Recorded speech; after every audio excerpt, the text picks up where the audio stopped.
When the Palestine Liberation Organization was formed, የፍልስጤማውያኖች የነጻነት ድርጅት ሲቋቋም it was 1964. በ1964 Israel didn't even have access to Judea and Samaria yet.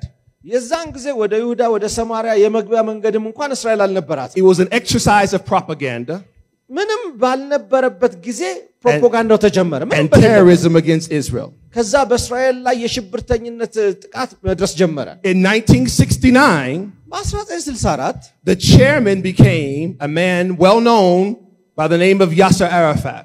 የዛን ድርጅት አቋቋመው የፍልስጤም ነጻነት ድርጅትን አቋቋመው ሰብሳቢው የነሱ ሊቀመንበር ሆነ ያሴር አረፋት Depending on how your mind worked, እንግዲህ አስቡ እንዴት አእምሮአችን ላይ እንደሚሰሩብን you saw him as a liberator እንደ ነፃ አውጪ ነው የምታስቡት አይደል ያሴር አረፋት or a terrorist. ነው ወይስ እንደ ሽብርተኛ If you thought liberator, your mind worked wrong. እንደ ነፃ አውጪ ካያችሁት አእምሮአችሁ በተሳሳተ መንገድ ተቀርጿል ማለት ነው Yasser Arafat, ያሴር አረፋት born in Egypt, በግብጽ ነው የተወለደው no more Palestinian than I am. ፍልስጤማዊም እኔም ፍልስጤማዊ መሆን እንደማልችል እሱም ፍልስጤማዊ አይደለም Cared nothing about the Arab Palestinian people. ስለ አረቦች ፍልስጤማውያኖች ምንም አያውቅም The PLO የፍልስጤማን ነጻነት ድርጅት was a KGB created በጊዜው በኬጂቢ የተፈጠረ ነበር disinformation campaign. መረጃን ለማዛባት የተፈጠረ Don't get nervous, we have all the receipts. አትደንግጡ ማስረጃ መረጃም ማለት We have defected KGB agents who told us where the PLO came from.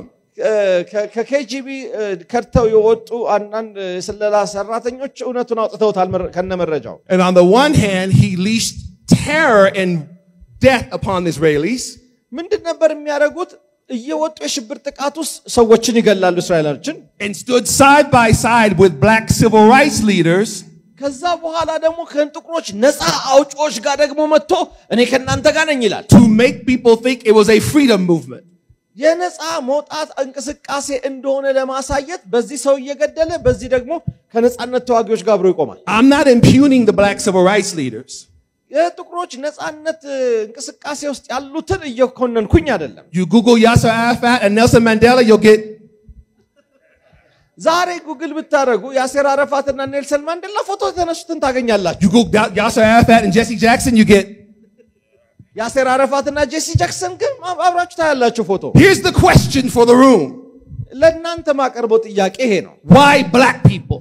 ለምን ጥቁሮች ላይ አተኮሩ Why were all of his disinformation and photo ops with black Africans or black Americans? ለምንድነው ይሄ ያስተኛ መረጃዎችን I'm glad you- የስተት ፎቶግራፎችን በጥቁሮች ላይ የሚያደርጉ I'm glad you asked me that question.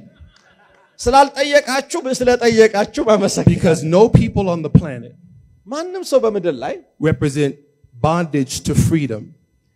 ለአርነት ከባርነት ነፃ ለመውጣት የታገለ እንደ ጥቁር የለም Represent the modern civil rights movement. ለምሳሌ የዘመናዊን የሰዎችን መብት ነፃነት ታጋዮችን ብትመለከቱ Then people of African descent. ሁሉም ከአፍሪካ የመጡ ናቸው Slavery, ባርነትን Jim Crow, እነ ጂም ክሮም apartheid. አፓርታይድ They tried everything and yet here we are. በብዙ ነገር በባርነት ሊያደርጉን ሲል ይሄው አሁን ነፃነን ቆመናል We didn't just survive. እንዲሁ አልኖርንም Turn to your neighbor and say, you look good. አምሮ ባህል በሉ ከጎናችሁ ላለሰ